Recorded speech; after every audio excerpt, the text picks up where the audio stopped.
Hello বন্ধুরা, Lakshmi's kitchen চ্যানেলে স্বাগত জানিয়ে আজকের ভিডিওটি স্টার্ট করব। আজকে আমি আপনাদের সাথে শেয়ার করব টেংরি স্যুপের রেসিপি। খুবই ইজিলি এবং খুবই দারুণ পাতলাভাবে রেডি করা। স্যুপটা হেলথের জন্য অনেক বেনিফিট, এটা ডক্টররাও রেকমেন্ড করে থাকে হেলথ বেনিফিটের জন্য খাওয়ার জন্য। কিন্তু অনেক ক্ষেত্রে স্যুপটা ঠিক ভালো মতো টেস্টিও হয় না এবং ভালোভাবে তৈরিও হয় না। তো আজকে আমি যেভাবে স্যুপটি আপনাদের সাথে শেয়ার করব, আশা রাখবো আপনাদের প্রত্যেকের কাছে খুবই ভালো লাগবে।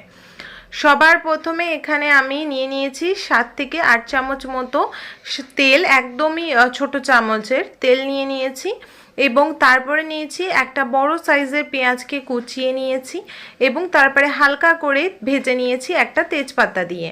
এবং তারপরে এখানে আমি টেংরিগুলোকে নিয়ে নিয়েছি। এখানে দেখুন টেংরি, এখানে আমি 500 মতো টেংরি নিয়ে নিয়েছি আর টেংরিগুলোকে ছোট ছোট করে কাটা। এক্ষেত্রে কি হবে, টেংরি স্যুপের মধ্যে টেংরির যে জুসটা সেটা বেরিয়ে আসবে আর এক্ষেত্রে কিন্তু খুবই ভালো হবে। টেংরিটাও যখন আপনি নর্মালি মাংস মতো খাবেন সেটাও নরম সফট হয়ে যাবে, ভালো লাগবে খেতে এবং তার স্যুপটাও কিন্তু খেতে অনেক উপকারী হবে। তো এই কারণে আমি ছোট ছোট করে কেটে নিই। আপনার যদি মনে হয় একটু বড় রাখতে পারেন, কিন্তু একটু এরকমভাবে কেটে নেওয়া খুবই ভালো।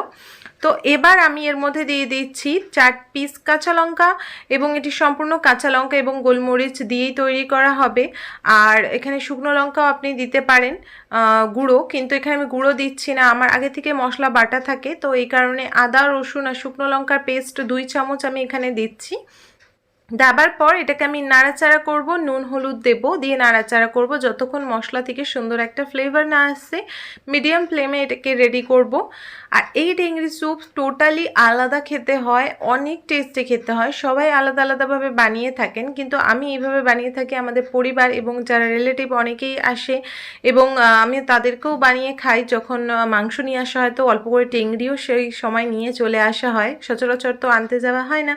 তো এই ক্ষেত্রে কিন্তু তাদেরও ভালো লেগে থাকে। তো আমি ভাবলাম কেননা আমি আপনাদের সাথেও শেয়ার করে নিই। এখানে আমি দিলাম নুন পরিমাণ মতো, হলুদ চামচ 1/2 চামচ এবং এখানে দিয়েছি গোলমরিচ গুঁড়ো 1/2 চামচ। এই যে আমি ভালো করে মিক্স করে নিচ্ছি।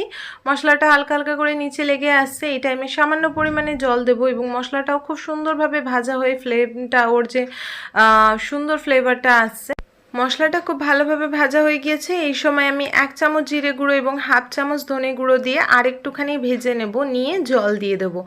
জলটা একটু বেশি করেই দেবো, কারণ এই স্যুপটাই হেলথের জন্য বেশি ভালো। মাংসটা তো এর মধ্যে যে টেংরিটা সেটা খুব ভালোভাবে ফুটে স্যুপটার মধ্যেই তার পাওয়ারটা চলে আসে। আর এটা ফেলে দেওয়ার তো কিছু নেই, তাই আমরা অ্যাজ এ মাংস হিসেবে টেংরির খেয়ে নিই। তো কিন্তু মেন যে তার গুণটা সেটা সম্পূর্ণ স্যুপের উপর থাকে, তাই স্যুপটা একটু বেশি করে বানাতে হবে। তাই জলটাও কিন্তু বেশি করে দিতে হবে, কারণ এটা ফুটবে এবং রেডি হবে তার জন্য। ভালোভাবে আমি মিক্স করে নিচ্ছি মশলাটা। দেখুন আমার খুব ভালোভাবে মিক্স করা হয়ে গেছে, কালারটাও খুব সুন্দরভাবে চলে এসেছে, মশলা ভাজাও রেডি। আমি হালকা একটু জল দিয়ে একটুখানি এইভাবে মিক্স করে নিচ্ছি। হাই ফ্লেমে রেখেছি এই সময় গ্যাসটা। এবার আমি এতে দিয়ে দেব 1 মগ ভর্তি করে জল, যাতে আমাদের পরিবারের সকলের হয়ে যায়। আপনি নিজের পরিবার অনুযায়ী জলটা দিয়ে দেবেন, যাতে 1 বাটি করে বা হাফ বাটি করে অন্তত সবাইকে দেওয়া যায়।